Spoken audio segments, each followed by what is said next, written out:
봉주 트래블러 센입니다. 이번에는 200% 파리 알차게 보내기라는 컨텐츠로 여러분과 만나려 해요. 여행은 2박 3일 동안 했고요. 첫 행선지는 갤러리 라파예트 백화점이었습니다. 라파예트 백화점은 다양한 명품샵이 많은 걸로 유명한데요. 이 밖에도 탑층에 전망대도 아주 유명합니다. 올라가자마자 제 눈앞에 펼쳐진 것은 오페라 유령의 배경이 되는 오페라와 그리고 에펠탑이었습니다. 멋진 뷰를 보고 다음으로 향한 곳은 바로 에뚜알 광장의 개선문입니다. 에뚜알은 별이라는 의미예요. 그래서인지 개선문을 중심으로 별 모양으로 도로가 나 있어요. 프랑스군의 승리와 영광을 기념하기 위해 나폴레옹 1세가 만들었다고 합니다. 개선문은 계단을 이용해서 올라갈 수 있습니다. 올라가면 아주 멋진 뷰를 볼 수 있다고 해요. 체력이 되시는 분들이라면 올라가셔서 감상을 해도 좋을 것 같아요. 개선문 앞쪽엔 유명한 샹젤리제 거리가 있어요. 이곳엔 아주 유명한 럭셔리 브랜드가 즐비합니다. 예전에 운 좋게 세일 시즌에 와서 럭셔리 브랜드도 아주 값싸게 샀던 기억이 있어요. 그리고 여기에는 프랑스를 대표하는 라듀레 마카롱점도 있는데 사람이 항상 많습니다. 샹젤리제 거리에서 쭉 내려오면 콩코드 광장에 도착하게 됩니다. 콩코드 광장을 지나 100년이 넘는 역사가 있는 안젤리나에서 몽블랑을 먹어보려 해요. 이곳은 코코 샤넬도 즐겨갔다는 디저트 맛집입니다. 웨이팅이 길게 있었지만 회전율이 빨라 금방 내부에 들어갈 수 있었습니다. 그리고 맛본 몽블랑인데 너무너무 맛있었어요. 양갱 맛이 좀 나더라고요. 몽블랑으로 당 충전을 한 후 파리에서 가장 아름답다는 알렉산더 3세 다리로 향했습니다. 너무 예쁘죠? 저문은 노을과 함께 에펠탑을 보기 위해 많은 사람들이 모여 있었어요. 여기서 사진을 찍으니 정말 예쁘게 나오더라고요. 생강에서 유명한 바토무슈 유람선을 타러 갑니다. 가는 길에 바라본 이 모습이 어찌나 아름답던지 한참을 넋을 놓고 걸어갔습니다. 얼마 멀지 않은 곳에서 바토무슈를 탈 수 있었습니다.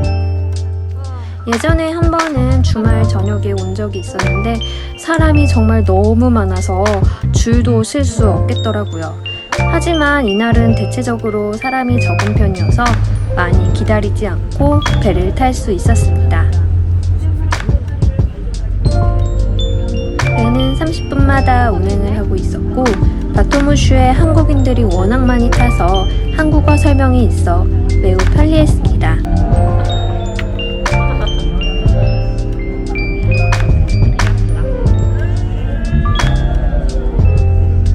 배를 타고 가는 길에 생강 근처에 있는 노트르담 성당을 볼 수 있었습니다.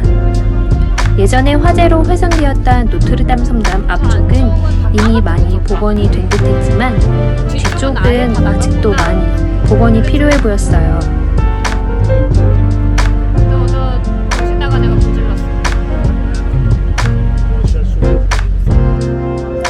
노트르담 성당을 지나서 다시 돌아 퐁마리 근처를 지나가는데 여기는 정말 사람들이 많이 붐비더라고요.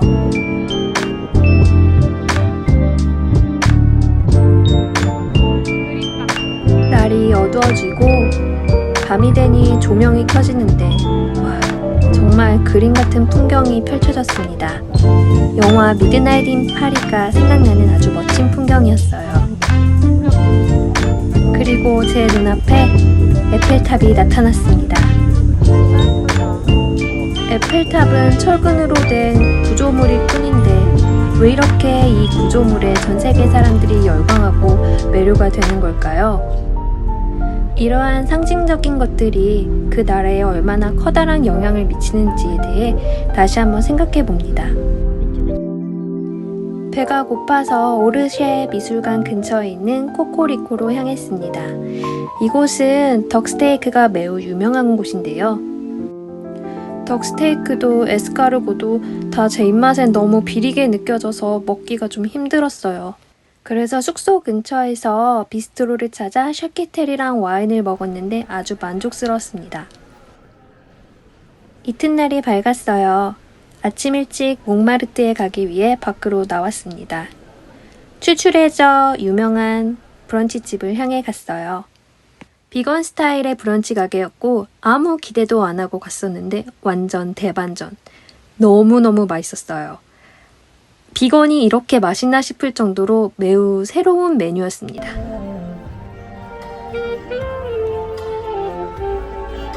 너무나도 만족스러운 식사를 끝내고 몽마르트를 향해 걸어갔습니다.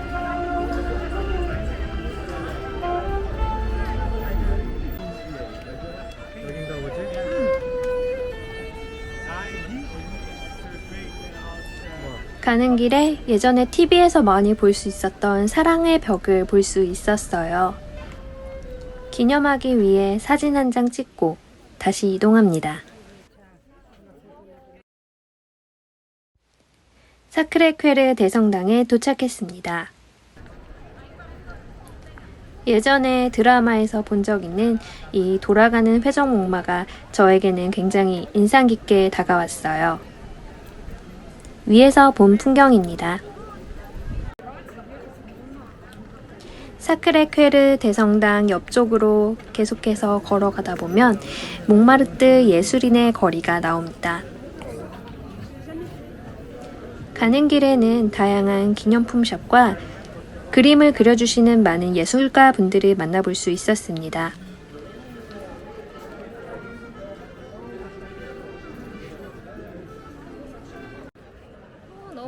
드디어 몽마르트에 있는 예술인의 거리에 도착했어요.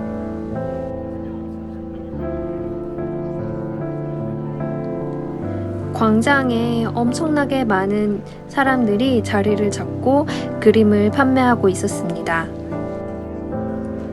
중간에는 커다란 레스토랑이 있었고 레스토랑 주변으로 많은 예술가분들이 자리를 잡고 앉으셔서 그림을 그리시거나 그림을 판매하고 계셨습니다.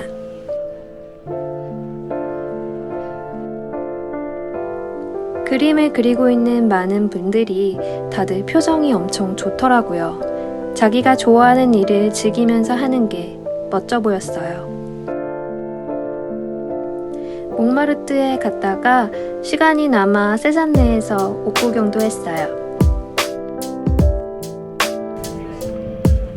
그러고 나서는 파리를 한눈에 담을 수 있는 몽파르나스에 가서 파리의 360도 전경도 구경했습니다. 파리에서는 높은 건물을 좀처럼 보기 힘든데 몽파르나스는 몇 안 되는 고층 건물 중에 하나예요. 생강 근처로 걷다가 루브르 피라미드에도 들려봤어요. 루브르, 보르쉐, 오랑주리는 시간이 많이 걸리는 박물관, 미술관이기 때문에 나중에 천천히 시간을 두고 둘러볼 생각입니다. 다시 저녁이 되고 아쉬운 마음에 에펠탑을 또 보기 위해 마르스 광장으로 이동했습니다.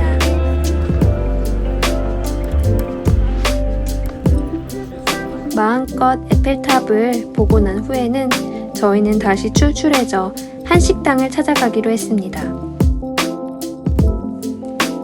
이랑이라는 오페라 근처의 한식당이었는데 정말 맛있었어요. 기억이 잘 안 날 정도로 이성을 잃고 밥을 맛있게 먹었던 것 같습니다.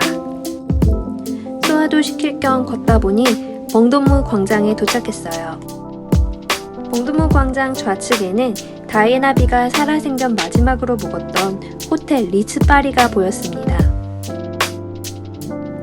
이곳은 많은 럭셔리 브랜드가 모여있기로 아주 유명한 광장입니다. 이렇게 약 이틀간의 파리 여행을 마무리합니다. 파리는 정말 큰 3대 도시 중 하나고 예술적 감성이 아주 짙고 맛있는 먹거리와 볼거리가 아주 가득한 멋진 도시예요.